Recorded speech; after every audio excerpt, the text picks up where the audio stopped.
Ido Asasi Radio ni 100.3 the voice of our land.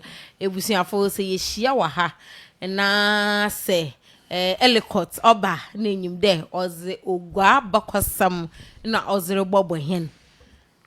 Oguaa man o me yemfre ye. Yefre ye me ye ya baza na ye hwe hini nchi. Na dam story a Elikot embir kakra wa bason ko oze bo hen no. Menyo je ho papa in simple terms mutum na mumpa Oguaa na farabai makan simple meze chenkro for dog ina ewondom ina ewondom setasi matasi na Elikot baka moye ya Oguaa obada ho osonza yakande obombofo bi bohu koto wa han na mum Oguaa hinzi most moye ma Oguaa ye wongwa ebien ni nyina obechechire mu ha na asam ne yedawa ma dog sam kache ompo obobo do boboro enyim do Oguaa ha ohin bi warna na maame we nsam kada boboro enda boboro abro owara na maame mbra kono do nyene we ni nyina ya manzo ni nyina ya mambra wozido na o chede nya obatu Oguaa a ofon obrimpon kudwen ono ena oye abanoma zema kinagwe oye abanoma ohene no owar na maame abra ona so ne papa ye ohen iwe kunfi adanse ena ne maame fi ho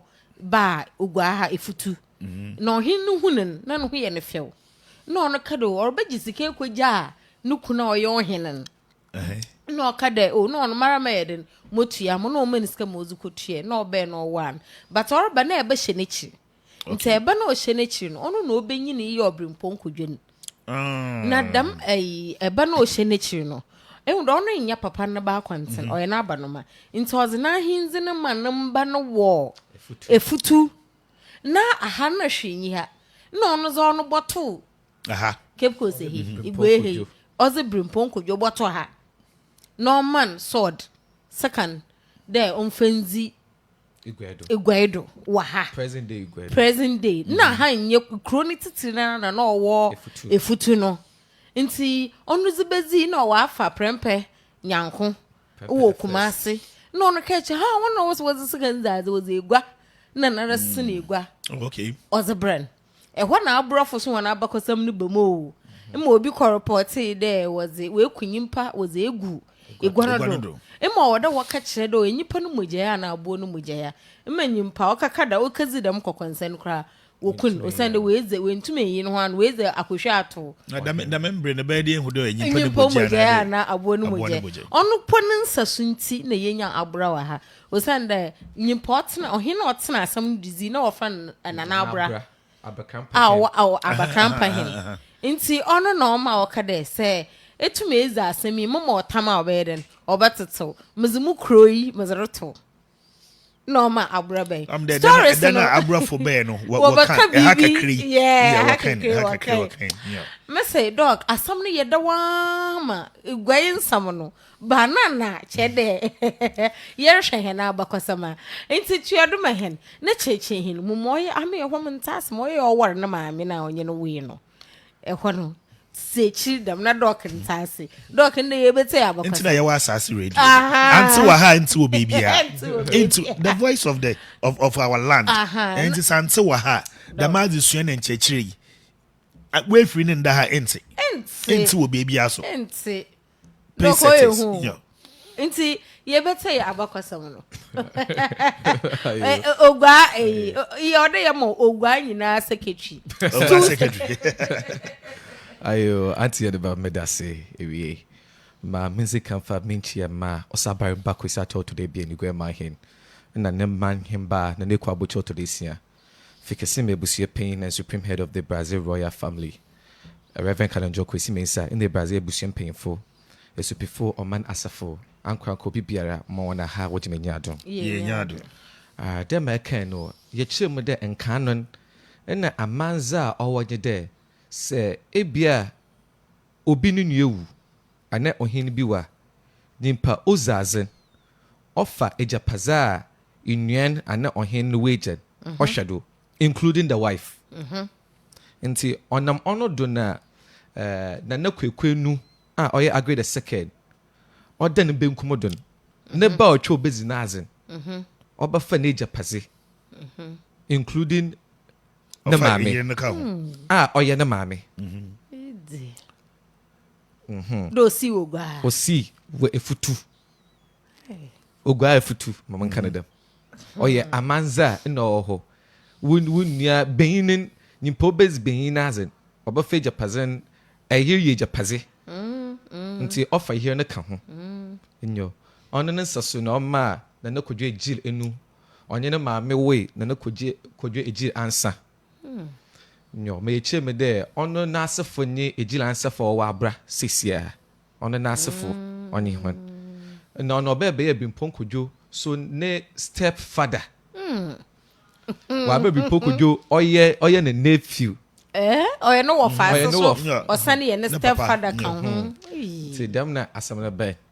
Na ye ono ye kade na Kodwo Egyir ansa ono na abredu no Oguaa na oya asomdwe man prom orokodo manimu ye started the years akon basa ye started oreba na ye ne first battle ye kwaye ni mori ma enten asafo wogina kona no zema Oguaa man ma yezin kunyim nti mo na oreba na wa ama Oguaa na orokodo wa had orokofom no homodo abafom nessa so dem ti oman jini na se poboa at the end of the 18th century. One na the woman bi one na yekowie or your last week. Nti say yare so da. Ne ba woba friend Joseph Agri. Obey Agri the fourth. One and ba. Na Kodwo Egyir ansa.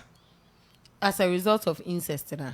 Oh, ono wanye ne maame nti ono okowar besia fofor. Okowar besia fofor.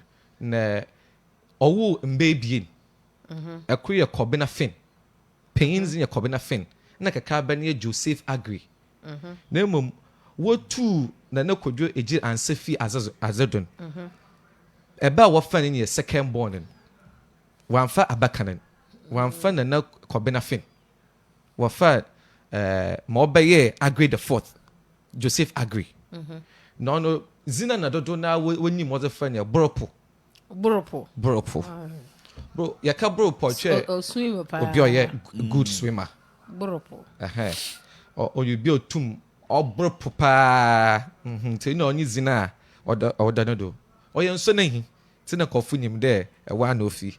Na ono obezazi in the year 1801 to 1851. Na yakogwai aba akosem ma yaka de hoye ne pona wezi egwa chere wogwai efutu gwai ye ne aba akosem on ni Joseph Agri Boropo. Joseph Agri. Obezazi for 50 years. From 1801 to 1851. The only ohina yenyan wo efutu igwai aba akosem ma weza zacher. Na yeyi na Egyir Kodwo panyin Agri the first fi ho. Yeyi bimpon Kodwo fi wa. Ohina no so na aba akosem wo chore pa onenye Boropo. Ochro no asampa onye Boropo. Eden me ka se me de ye bodu himponi bi da ye bakai embra yenya ye ni Oguaa appellation. Oguaa akoto jojo ba yegu ye ntwano. Edosa wanya yenye apemekwan apementumi ye Oguaa den no Oguaa ye bi. Dama Assembly C in 1826. Until you calculate from 1826 to now, Oguaa akoto na ye kanya na appellation and ye national anthem no. When you 196 years. Hey, Dam Oguaa akoto jojo ba ye de ye tano. 2022 you know when you 196 years from 1826. You're not a quiz question for Oguaa for to after quiz next year. Na Martin there on an abrodo in the Oguaa shas there orugwe Oguaa ha. On one school of thought there the establishment of Oguaa was as a result of market. Do you Oguaa on an abrodo in the Oguaa yenye Oguaa sankasa ochetre we developed in terms of size, population, market. Nti on an abrodo na monkofo zu hwan de ahaye Oguaa bia Na damatem Oguaa na wa establish in the dado. No, what did The dado. But on an abrodon or ma Ugazin Kodwo ayi ma Oguaa wo bohune de oyegwa bia. Na ma oya zin kakra yebotumi akade. Ono so na abrodon na ahensam man homodo. Oya basa. Enyo. This chieftaincy dispute. Obey. Boropo na abrodo. No obey. No oshase. Yakade Bipon could just to be independence too. Usana de mbana ze waneja one gwanazapa. Mamon chair had my dog. Dog came with an American story picture. The a career step, no a stepchild, no was a haman. Name there one a futu crona, one papa the John. A cronan tokosi more boy. Asena asebu. Asena asebu one a futu queen. Into chrono boy. It would a hand was hammer. Ne stepchild. Na one was a way no say papa ne no zihin oil overload no was a big way there you get cast 2 land of Efutu ho nti se papa no ze ha ma na oche Efutu nya Efutu kingdom and ahaka ho papa o ma bi poko jo sort the on to mo nsi no gua egua na onye ne hene pon nti no man sword no Agree the second or na Kodwo Egyir enu say Oguaa asasne ka Efutu man ho tisa was one nti one obezi ono no ye margin krinsin nti oma a fashion beda enwanem because agree ni nua kasa ne maame ne ba ni binko people Kodwo so eni ne sene ono so nyo obe na maame re ba wor na o hye ne chi ansa wo bo wa wo na so obaje ni nua peyin na asase wa ha onye nkum asafo no what Efutu what by in the present day gwamem dog asemi ihu de ozika so onzika wo papa ne na oze sword oza ama na abanoma emomo ye mbanti osi womo mungwa na wose momfa ho ono fa na hinzi na se anhwe wo zudu ye na sa agba oye den na ba ha but ahasu kan ahasu yes 2 land to Efutu. Yeah, but was actually being sa. Was actually being sa. Nti bempo a eza ho Brazil na zeba. Nti ohona bezi hin no. Obezi hin wo hemfa no. Obezi egwa no hwana odo ozi hin no. Nti oba no mimpa wo ma no sword. Na no so wasen na egwa. No so asen na egwa nti egwa wa hadeda. Ahazi no no ye tu egwa na sword.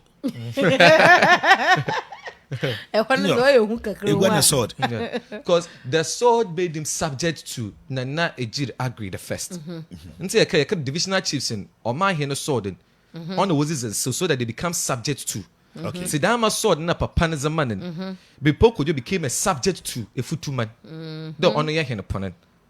Na papa no boko ni nsemachi na Nana Prempel Ozikan or advising the one first can in Finzazi. So papa ni knew was that on take autonomy or what a japaza papa na zaman or the chan nti on sin in negwa asemi oyezi no dog onya bete and only ntina wa ma hinzin oye de nina o shake Oguaa Boropo and does it ama ntakwata ntawa na zabay na zo ye de agrefi were the kings of Efutu no obe no also a king of Oguaa into Oma bimpo Kodwo na asefo no wo sorry Oma honhom no do the one papa ze gwapaneja was hakama banoma one wa abeja hinzi no holy ina one nkoko bimpo Kodwo betewe no one worries and hinzi Oguaa ha into bimpo Kodwo no ina asefo no one the kings of Oguaa ina ni nuanom ye the kings of Efutu Inti agree funi nya were the kings of Efutu. Na Boropo agree the fourth Joseph agree. No, he styled himself as the king of Oguaa. Okay. Doc atazibia. Chede nyimpo ono wasn't what to Oguaa han. Ono wo ho. Ono to ho. And now when I wasn't Hununga Ben, was Sunday wow. On never on the king of Oguaa. I think in a way no. O Sunday one iguano. Also sin ha na in a way no so no kingdom no na Oguaa ka kingdom no yazo no twenchana Oguaa no we Oguaa ha no what sin isi ho but you know a traditional man Oman stew. Or your traditional stew. See, in a way, no, individual stew no is under the traditional stew. No, Doc Metas, never them so you've lowered the Oman stew. Because Nimpoya subject to you, no, only a king of Oguaa. Why dear Bekade Ozukro of your friend Apuska? It's the idea Ozukro of Apuska share on my henasi. Never essay ever be Ozukro of Apuska. Okay.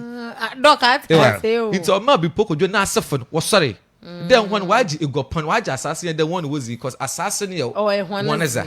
In the king of Oguaa na sefo. Into us then the best one as the king of Oguaa. Into what a manum in a prom lokodo. In a BBR kodo manum. You go lokodo my business BBR lokod but we museum in a wire toka. Na onyam boy sufi abrofo ho because or styling himself as a Christian king. Oh yeah, agree. Joseph agree. Na azokro oma ebusuan shada wa mbempin de obafa bimpon kodwo ne ba a oye Philip Kweku. Oboshen. Na sani ne wo fasa. Na ende meme yehu de jokwa. No ko ba ho. Hey! Say danger for Baba. Danger. Boropo Obezazi 1801 to 1851. And in the year 1807, Asantefone Denchafo Zakun. Manensa Sunti, Boropo no Oma, the king of Dencha, or transfer news to Zabajokwa, or the Jokwa assassin, or the Denchafo. Ntendo Ben K Oguaa power Ben Efutu so. Nti ewoni nya to Kakum National Park nya no ye Efutu. Nti the war between Denchira and Asantefo in 1807. No Oma Boropo. Oma the king of Denchira or transfer news to Zebad in the Jokwa. In the one for what Jokwa. It's still crack Kakum National Park or friend game please. In your you were a busion or what you gay her. When I said that order the hole. Into the BC one day, na Jokwa Denchafo Beshemu. Ain't candles will make some decisions. Into Boropo, no, a damazin. Was it a war assassin in the anymore Jokwan? Was my Denchafo in 1807. Wow. Na Azokosa Boropo ya order so in 1824 in the Philip Kweku Obofa. Oh we know. Na in the Asora Warford and the Society for the Propagation of the Gospel, or by the Anglican Church. He became the African priest for that until Obofan. You know each other what to mission. Na Boropo went he laid down the one national church. And the national church was the moral support was by the Methodist Church. Oh. Until Nimpa only the foundation or the fundamental support, moral support for Wesley Methodist Church was Boropo. Was Philip Kweku was for Anglican Church. Okay. Intina even the Methodist and fanciful baby. I'm call Ghana heavy a Methodist. Ne Kofi so or your wafan and wafase. Hey, history pow. Mosi ne aza Boropo ya sabe in the yabaka the 1 year ni ye. The ototo ya na manzasi. Christian sum no borum. No say ya na manzen ya barbaric, useless and fetish. O kan ho bi. Ono nye hina ototo amanzi nya ase we gwa ha. Ono no o divide gwa izi ye benya apakamofo na abanamdazefo na nan ho fantem. Ye ye wa afahye ye to santa ahemfo binom tina apakane binom nanto. Ono obechem. De binom nanto. Binom won so ye. In your name brother first no obobo twafe gwa adonte na gwa nyimfe gwa benkume gwa nchidome gwa na diamond kofo belong to the apakamofo nto no obeche de enume ye apakamofo division ina enume ye abanamdaze nti Boropo no obeche division no ya che de ye division and paramountcy that were ahinzi no so when it was a division on ochem these are the divisional chiefs na divisional chiefs wan che de ye adonten dem so be no about complimenting. Okay. Na azokrosa nzeme basa titi pa no si Boropo na brodo.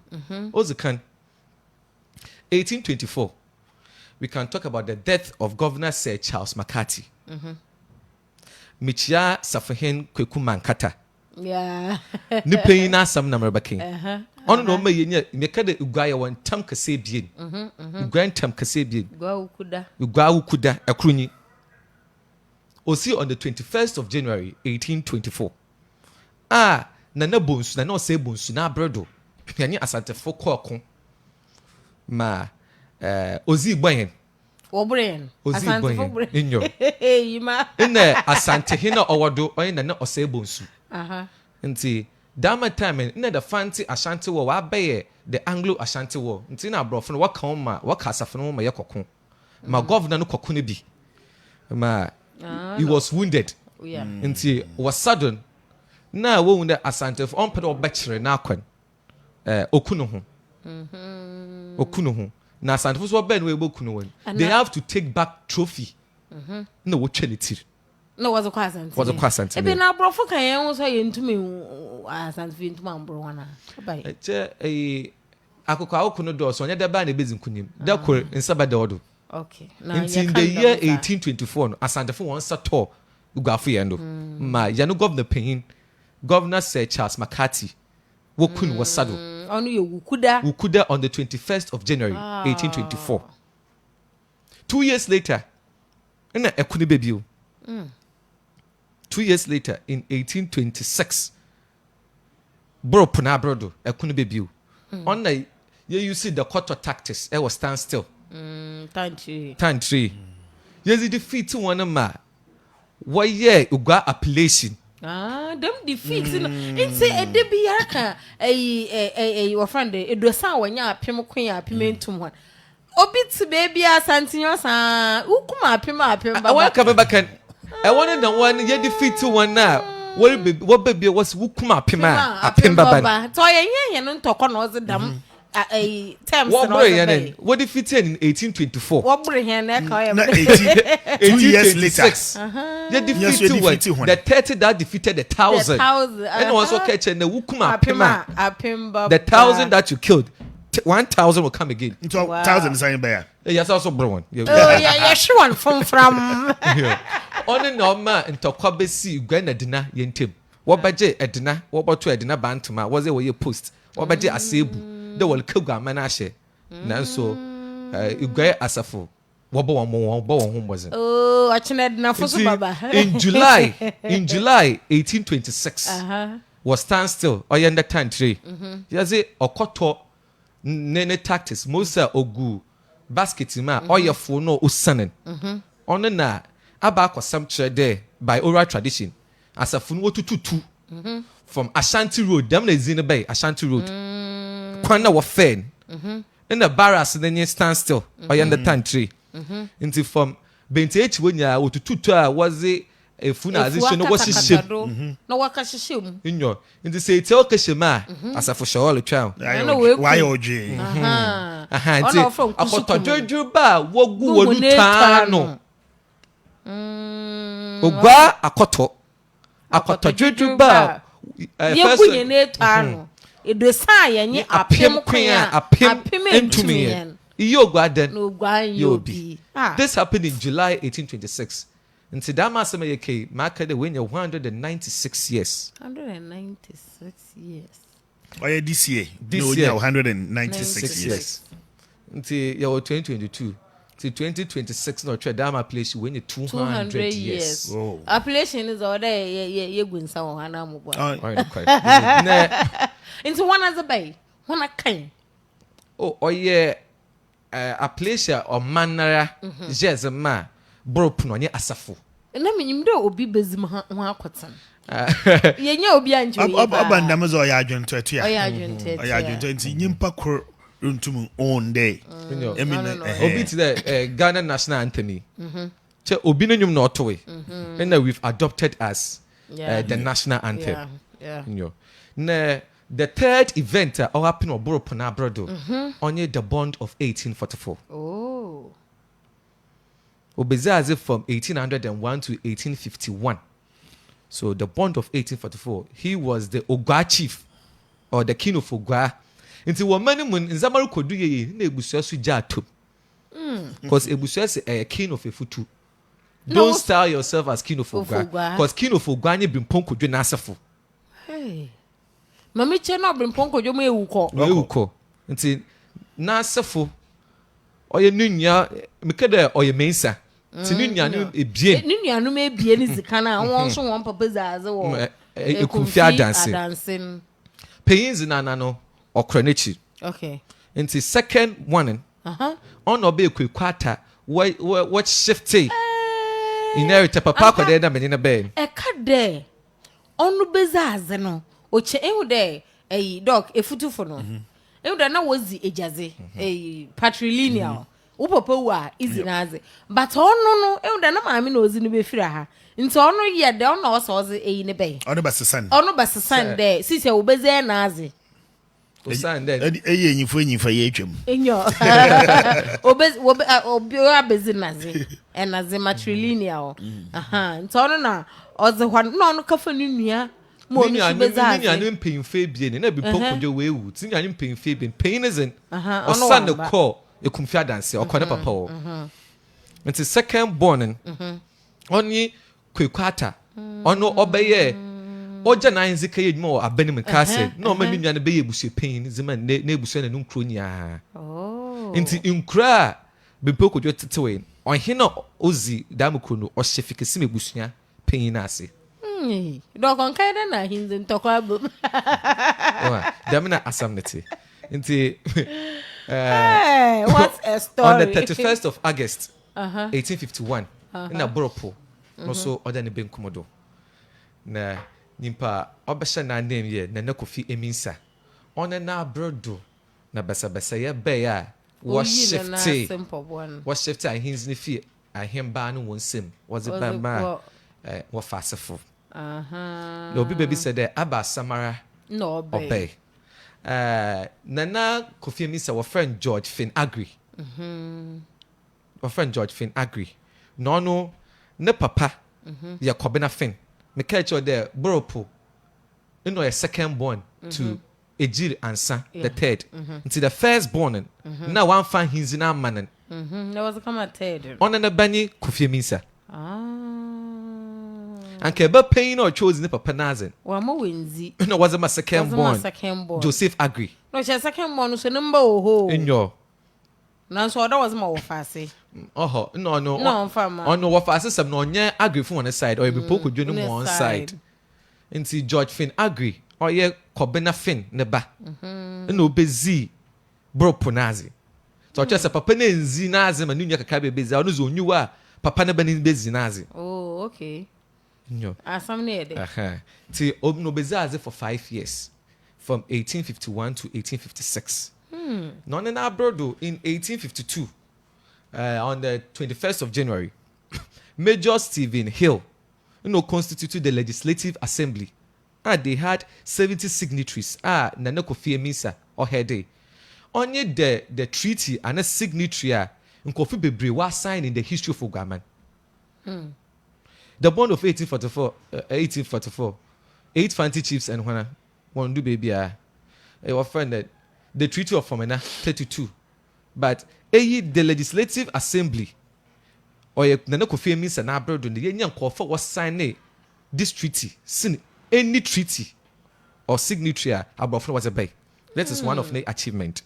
And in the following year, 1853, on and on we established the native court. And they are back there or by a mintimazain fee. There's about to a mintimazain for there.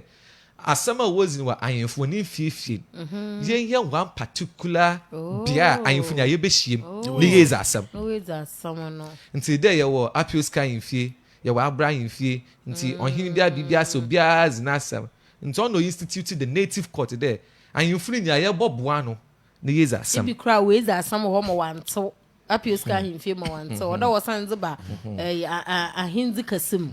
No, what can someone the Nipa in the Odasam Nano, only Nana Kwame Da was a can to for him. James Robert Thompson, no school teacher. Vishnu Nana. Or one of fancies in the B. Quabroy the third. The third, okay. The James Robert Thompson, only Kwame Duna after the war no. Oh, what cousin is now Bonyumano? AJD Amafede Ikroyo I don't know true Yawabo Asafonia Bokose. Sitting on the court is the presiding judge. Wow. To him. He's the presiding judge. Now, in the same year, no, you need beat there. William de Graft was not to school. What organize a petition against the then judicial assessor. What friend phrase Patrick. There oche on him no court okubu on 4. Hey, Mokaje there onye yana manzi. That was a hin book na court ebu on 4. My hene nana Kofi Amissa yaze. Also watching us on to more about fan court obu on 4. In Tenyem painful bit there in 1853. Henry Barnes, Joseph Smith, William de Graft, not Thomas Hughes. One was the petition against Fitzpatrick. The end to my fire Fitzpatrick near Bruni. He was the judicial assessor. And it was a case in the Kama or the acting governor. One friend Brody. Oh. Monumpo or suspended Fitzpatrick fee in a new capacity as the judicial assessor. Oh, yeah, and in the following year, 1854, David Kimby. Also, and him funny be a one agent of 2 Nana Kofi Amissa. Oh. Son, when you could Jinabi or the man, if you account him. Was looking in a court if you account. If you, Nana Kofi Amissa, and so walk or turn down Korubonu tree. On that day, 1854, and I am for now walk or turn, was a quarter summon there, walk or to down Korukuno. Was your quid was a one there from Enderokwan, one regarding us in Hinebue. Oh. And what your letters come was called London, Garfina London. There was a Egyir James Robert Thompson was as regent. Wow. And it was later back to the Gold Coast colony. Ma Bodika there, you cannot distill or install a chief without honor consent. Brony no consent. In Chanka and Entum twin hin and seeing our brown non jintum. Incidents as the minty, wa ma Kwame do. When's him. No, I am funala or consider no as one or one him. Enti ene yakade Oguaa asafu krowa ma yakade se oman ni nyiwa ne to fo hen no ohweko no oye from 1854 pause mom na asam na e dawa mo dog I chede abokosam wo ho papa me enyima de Oguaa akoto yense hwe bio enti nye dwumazia nche yenyim hia na abakosam elikos nyame nhira wate vision Kodwo dazi Coleman Ebenezer Parker honyina wo hwe hen Kwesi Solomon Brefo also good morning, I'm watching you from USA Houston also ho oyanapa yeda se papa abrochirizin mas wo peda moboba wo mafa monko no mko hia bo ho no fa mombra kwekwe as a class in section the more we learn the more we know yeda se no so fi US in ofre hini nana benyin eninsen oza akoma to wode oyede opa kwekwe mbibio I said this is a very interesting conversation about the history of Cape Coast Oguaa. So what are the boundaries of the traditional Oguaa man? Yeah, babado. Vision Kodwo dazi Coleman. Also between our listeners association. Let's all come together. Let's all come on board and vote massively for Nyanis and Doc to win the Central Media Awards. Also, hearing my grandfather's name on this show gives me so much joy. But Nyanis, wait too. We still haven't heard anything from the Amanfo Asafu company. Chede Amanfo phone. Afasha no wamba. Aha. Inti story. My vote number ya betwe hona aba. Inti say Vision Academy za no doc yemfado na ya announce ebusuafo asama ohonye de. Oye Central Media Awards. One nominate them show ya yeri. There oye Social Program of the Year. Eshen sama ya kan wa ha ehwe nsama yeka wa ateda mande helicopter beken enti wo baby ada wona na oze na airtime oze beken Oguaa abakosam eba mfoso na onu benya wo ho ebi kura no mfi ha nti yi ha henzi ma yerusua hwe yeze nufu besisi ha yehwehwe baby onkoto ogbane da hwe nzama ye wo dwumezido nti buwa hen no vote ma hen as social program of the year. Mpocho se entum nto abana mzenamba boto ho na eze wo kakra ibi o ha boto no oye bebre man eze sika fado hia ye bo vote amo hia ye bo vote amo nti mesrop ha ina mankasa so ma san wa nominate mankasa for offended presenter of the year nti ebusuafo host won vote me na dog cousin Eric ya force your producer of the year producer of the year wo bi said e hwe social programs aye na dwuma yezi wa ha wona na otum okoni name kotwetwe nkrofo the topics apapa ze ba oye Dr. Reginald Saki nti no so opeda wo bona about do na anyi de bo vote amahen media producer of the year Dr. Reginald Saki ebotum disikana agboma be ya brochirefo yesre hon ejemi wa say class in section class na odo kodo wo vote many emfa award ni emfa mbra emfa mesisa ha enti yebaka se wie no na meze number no meze ato ho na we vote amahen me pede vote bi I was just send kakra bi vote go 50%. 50% pe send kakra bi ihe ye bo vote am o abrochi obey ozen ihe ye bo vote am enti no mankanfo ebony condom ma o ata test flavors no your vanilla strawberry chocolate and peppermint dogs me yanku bi wo pharmacy bi o se dey ba ma be show e kan atiti wa pebi go ma from med into more vanilla na strawberry na chocolate okay benkaji dog nka we pem hinze pa vanilla strawberry chocolate na peppermint anje chocolate ni be nice oni hu ni balu no se wude ma na wude ma ye chocolate vanilla so kita sweet scent vanilla so obedo yo nti obe mixture chocolate kakra vanilla kakra na poho peppermint poho is in the ebony condom alaji fisherman say ebony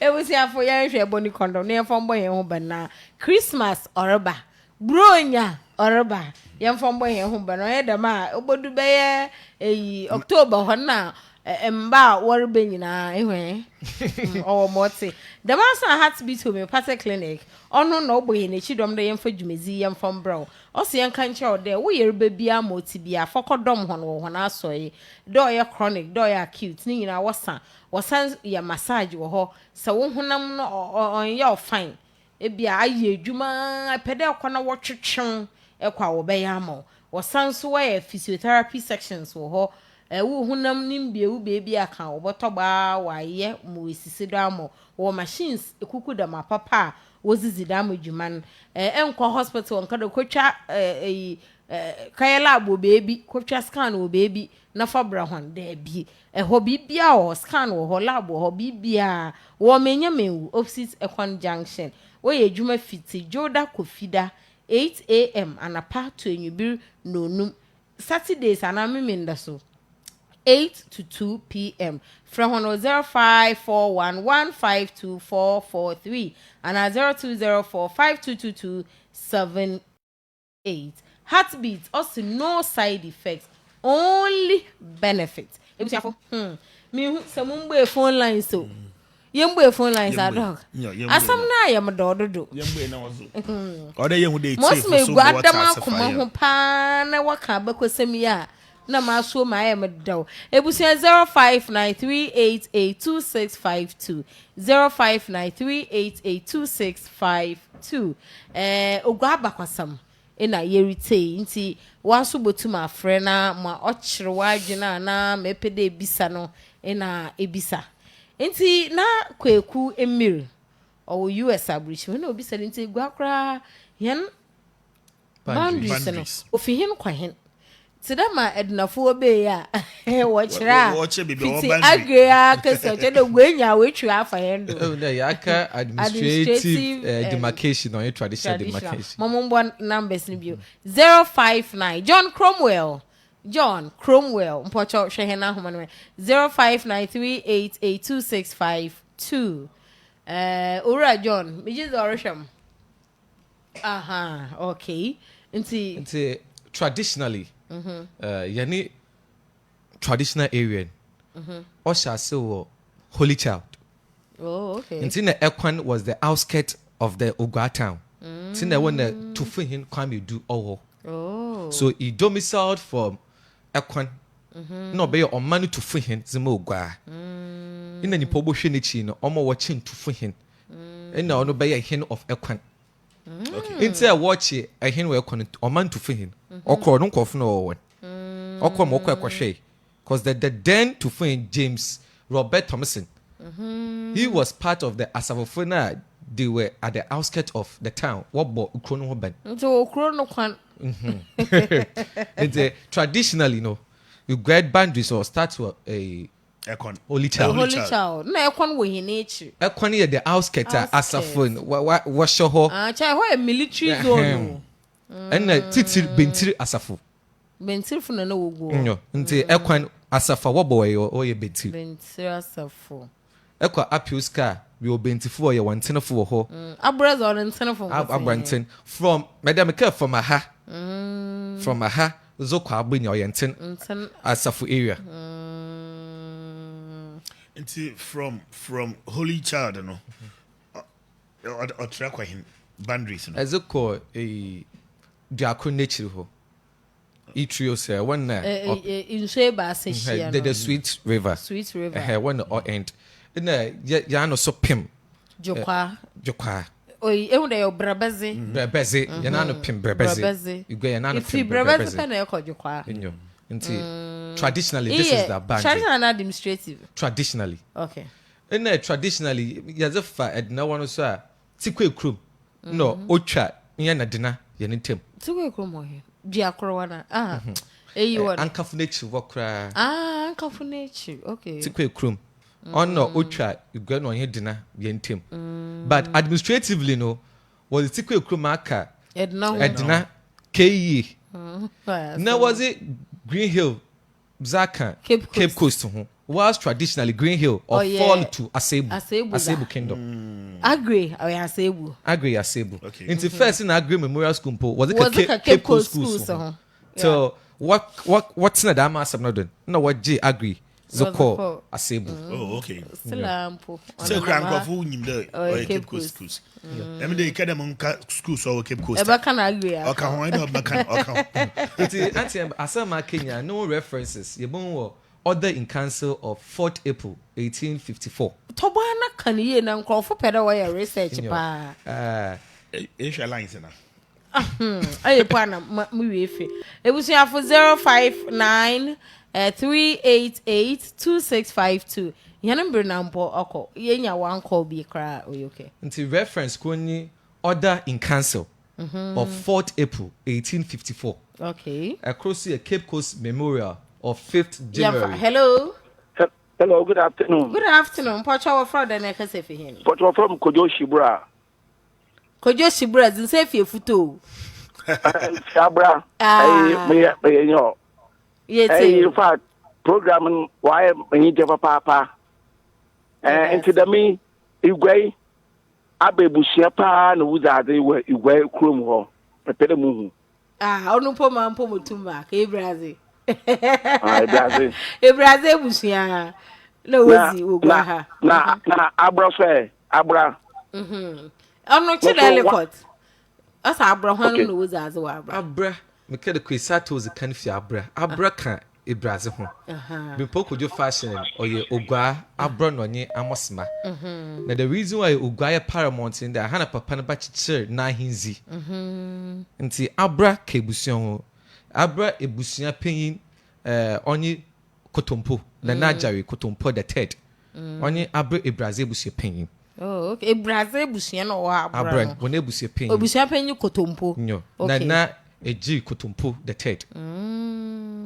nti abraka yewo ejiransa ina ebrazi wonya we ebrazi family ba yewo ejiransa fashion ina bimpo Kodwo fashion. Hello.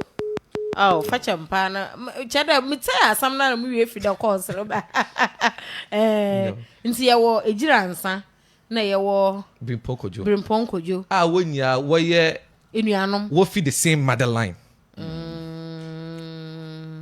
Hey, asamu. Nti Mamike message one of the reference when order in council of 4th April 1854. Order in council of 4th April 1854. Oh, himfa. Oko Facebook obo ho an oko YouTube obo. Oko archives. Oko National Archives. National Archives. And there was Cape Coast Memorial of the 5th January 1864. And there was the dispatch number 2 of 6th January 1855. So these are mamaka about Boropo incidents. So see, order in council no mostly what it deals with the bond of 1844. Kofi babies in there, then no see often church hall one the way. But Echo Castle, people was signing or Sari Jichima Echo Cape Coast Castle where they signed the bond of there should be an Facebook. I was signing bond of 18 Palava Hall. Sure, Hannah was saying. Maybe no, so said, then be what's so see Wesley Girls High School, then be what to know. I wonder what see. If you say at the side of the whole baby, then be so who be see. The governor to him. Then no invite the chiefs on your book, then be. Cheddar Castle. Everything was done in the castle. Our administrative works. Who can deny this? And it was the castle or the public space and all Victoria Park. So governor wanyas wa castle Victoria Park ni bibia. Oh, state fashion. Governor no then you kasha kuku bi. No waka sign. That is what all administrative works about Gold Coast.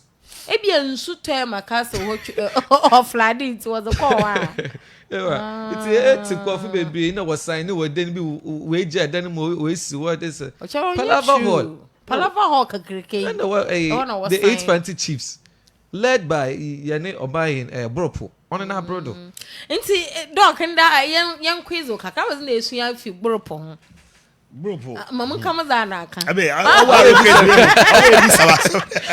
Mo kama za me esu first. That's a comedy trick. That's a comedy. Kawozi. No Methodist Methodist chapel no. O babeni no fi ono. He laid the Bora Foundation for them. Me try. It was a ono so na oye onhina ototo amanze ase. Yes. Mo so mo fa koromra. Fa koreka ho. Ono na. Hey, I heard it. Mo kama za. Oh, how they teacher. How they teacher. Ono one oja na hinzu kozi Bimpo Kodwo. I said but mark 196 years. Oguaa akoto ordinary brodo. Mabaka na kada Boropo na brodo. Ina wo ko tutu Ashanti road ho.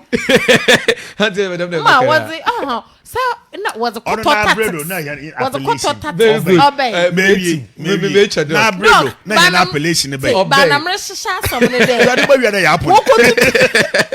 Woko Ashanti road ko tutu ho was efu kata do man ko fun ka shishem no mun na appellation be dog. Uka pima baba. Masa e wa ha memfa da masemi yar ka koto asemi memfa eyi ntwem. O kire ma adwene kakra. Igwai the oyaman yan symbol onenye koto yi. Okay. Itu koto yi osomnya bo papa. Oh he no kware. Osomnya bo a nka baby mpo a nka woje ho matue sika kohwe. So ko pay baby a. Ekwa santime mu nazi a ordinary roundabout bo na ponko BCC ho nazi. Omompo no ekegina ho etwa picture. If you left and right and sana. Ehu. Nti kwato yaza ho da ye bo ho ban osomhia bo ankasa. Na enwo so anka wo bo kwato ho ban onya asafofo. Ehu. Onya asafofo. Ma ha wo yin dey. Especially for sure in 10 because baby o see or your international area. It's international for the kwato. Ma o ha o yin dey. Say oye the soul of Oguaa. Of Oguaa na. Oye dan na obi fu kegina do. Was a fashion wo fu ekwe do. Onimpoze yankari yenhu na afiafe. Oye dan enyimbi na watentina ho. Wato naze wo ho. what the down abodam for the down yeah melikanu poni po yan hu ne daba ma daba ye zi yenwu hu kofon kasa hu mezen de ma yen hu ne daba no owa eye the custodian of the symbol na sen igina the soul of Cape Coast esen igina do baby mpancha kwato yen ebiti ebu so we use to kwato kwato won worry kwato usando e hon symbol yenzi ebu bom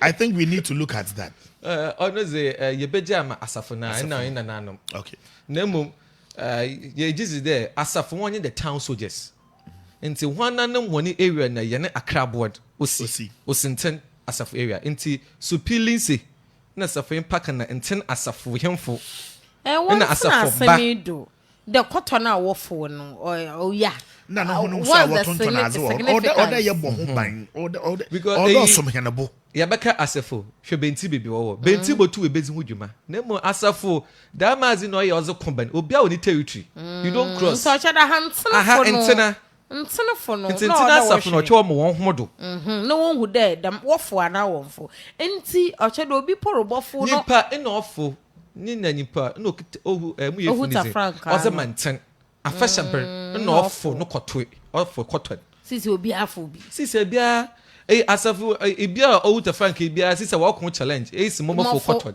simo fo me ho pa ebusi afom fa announcement bi ntwom wose obi ana adwen aka kakra wa abofa na we wuda pedu traffic lights na ase oben ho na wochira ofim anopa no oda ho ada ho inter police fo yesre hon Erika Santi asasi radio hen reporter ono na oza asemi be inti yesre hon pa de obodamfo bi ewu ato traffic lights no ho a wo pedu oda ho a police station ebi a ho na adwene bara na won hu ni obi fa ho ebi so a wada nti yesre hon pa de won kwohwe na won man du mfi wa ansana nyipa zi na enyim nyama anyi no yesre we aze number cho fa number do suit go ai number na momo no vote number na o ya papa yo nti ebusiafo yesre hon de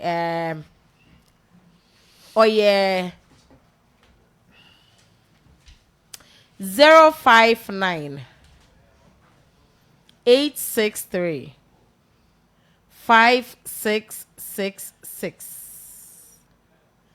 059 863 5666 and oye merchant too into merchant ID ni so 148857 epede merchant as ya 148857 into number is 059 863 5666 ebonda nyani TV no baba izeno reference ni nyani TV into yasra hwan pa awe pede vote ma hen no eze fomoda yebuvu doko amio hono yebeye ezamo kasem ne igwahwe on bi na nkum asafo no woma nti ede ye baba aba sama no si ma on ne nkum wonye asafo kan no woni za ko nti enyi aza sanyame boen na ehu papa tintin ya se wia nka obama odo e usi afanti nye nubenyi yedase